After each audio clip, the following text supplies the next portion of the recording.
Good morning, students. How are you all? Hope you all are fit and fine. Students, last week you have done sums from indeterminate forms. Today, I'm going to explain you a new chapter, that is inverse trigonometric functions. This is very interesting chapter and it's very scoring also. Easily, students will get marks from this chapter. Okay, students, we know that a function is invertible only when it is 1 1 and on 2. That means a function is invertible when it is bijective, right? But we also know these things that trigonometric function is many one function, so it is not bijective. So if we restrict its domain, that time we can make trigonometric function as invertible. Okay,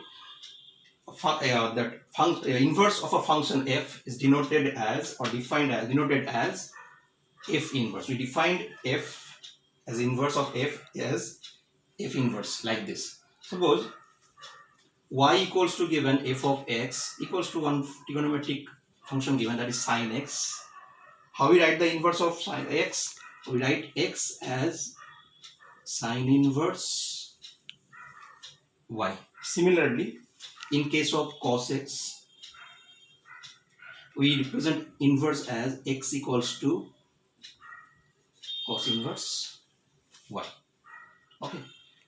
Now this chapter, two things very important, two part very important. One is principal value, another one is by using properties of trigonometric functions solve the problem solving.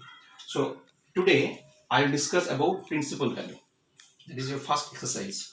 Okay, and very important also. Every year one or two sums, one sum definitely will come from that principal value. So what is principal value? Principal value means numerically the least angle is known as principal value. To do the sum related on principal value, we have to remember one table. This is very important table, and if you remember the table, you are able to do sums related to principal value. Okay, look the table. The table is known as domain of and range of inverse trigonometric functions. Look the table. First, I just write function, then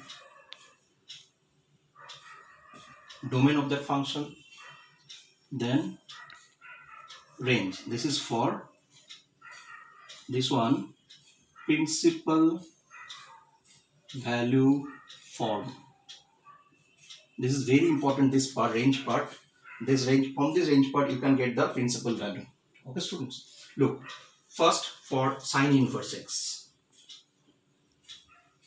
Sin inverse x domain is domain minus 1 comma 1 within closed interval, and range minus pi by 2 pi by 2. That means value of x lies in between minus pi by 2 and pi by 2. As it is closed interval, we can write this minus pi by 2 less equals to x less equals to pi by 2. That means maybe value of x is minus pi by 2 because equal sign is there. Similarly, maybe value of x is pi by 2 because equal sign is there. Either equal or greater than minus pi by 2, either equal or less than pi by 2. Okay, this is for sin inverse x. Similarly, for cos inverse x, domain is same, minus 1 comma 1, range is 0 comma pi. Look, this is also in closed interval. That means 0 less equals to x less equals to pi.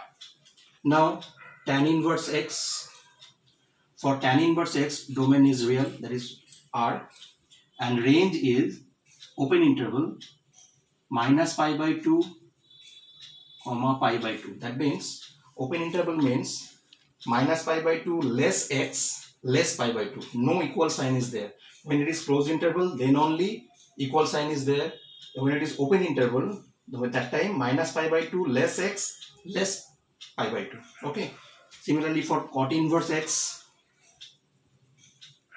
this is R, domain is R, real, and range 0 comma pi, open interval. Here also same, 0 comma pi, open interval.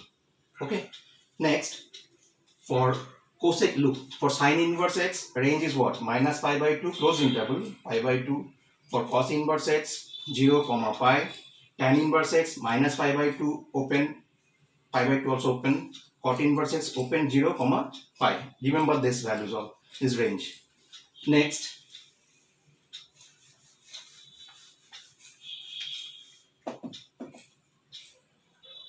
for cosec inverse x, domain is r minus 1 comma 1. You have to remember this. And range is very important. Range is minus pi by 2 comma pi by 2 minus 0. Why 0? Because we all know sine 0 how much? 0. Cosec 0 how much? Undefined. So that's why you have to subtract this. Okay. Similarly, next cosec inverse over. Now sec inverse. Sec inverse same, r minus this, range 0 comma pi minus, here it is pi by 2. Why pi by 2? Because look, cos pi by 2 how much? Cos pi by 2 is 0. So sec pi by 2 is undefined. That's why we have to subtract that pi by 2 part. This is the range of cosec inverse and sec inverse. Okay, so this table you have to remember. If you not remember this table, you can't able to do the sums related to principal value. And this is very, very important for your ISC exam as well as All India exam. Okay, this table is very, very important. Okay, students. Now, which type of sum will come from this part? Look.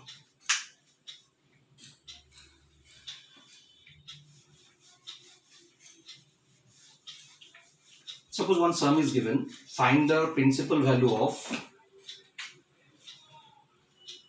cos inverse root 3 by 2. Find the principal value of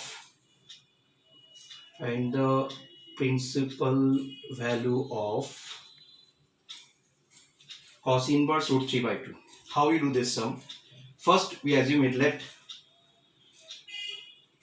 cos inverse root 3 by 2 equals to x. And we know that from that table, cos inverse, the function cos inverse, the range of cos inverse x is what? 0 comma pi. That means where 0 less equals to x, less equals to pi. So we assume let cos inverse root 3 by 2 equal to x, where 0 less equals to x, less equals to pi. That means value of x definitely it will come within this range, 0 to pi. Okay. Next part, cos inverse, if you go that side, it becomes cos x equals to root 3 by 2. Now root 3 by 2 value of cos, which angle value is root 3 by 2? That we know, that is cos pi by 6. Cos pi by 6 is how much? Root 3 by 2. Okay, so it implies x equals to pi by 6. Look, this value pi by 6 within this range, 0 to pi. Yes or no? Yes. So this is the principal value. So principal value always come within the range. Otherwise, your sum is wrong. Clear? So x equal to pi by 6, and this value definitely within this range, 0 to pi. So this is the value of, this is the principal value of this function, cos inverse root 3 by 2. Now look at the next problem. If I do the next example, just look.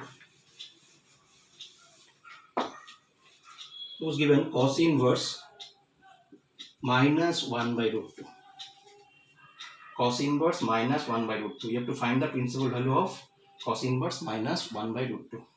Same way, we just assume let cos inverse minus 1 by root 2 equals to x, where 0 less equals to x, less equals to what? Pi. That means the value of x definitely will come within this range. Okay. Next line, that is imply cos x equals to minus 1 by root 2. Now 1 by root 2 value of cos pi by 4. So we can write this minus cos pi by 4. Now look, negative k, cos negative. Which quadrant is coming first where cos is negative? If I think anti-clockwise, look, first quadrant all are positive. second quadrant cos is what? Negative. And second quadrant means what? Cos pi minus theta, this form. So in place of minus cos pi by 4, what we can write? Cos pi minus pi by 4. This cos pi minus pi by 4 is what? Minus cos pi by 4. Okay. So if I simplify it, it is coming cos 3 pi by 4. Cos x equals coming cos 3 pi by 4. And 3 pi by 4 means what? 135 degree. This is within the range 0 to pi, because this is 0 and this is 180. So this value is okay for this function. So this is the principal value. So it implies x equals to 3 pi by 4. So this way we just find the principal value. Always you remember the value should be within the range, otherwise it is wrong. Clear? So this week I will give worksheets based on this principal value. Just do that, or just solve all the worksheets at home in fair copy. Next week I just explain the next part, that is properties of inverse trigonometric functions and how to do the sum based on the properties. Okay, next week I will explain. Okay students, thank you.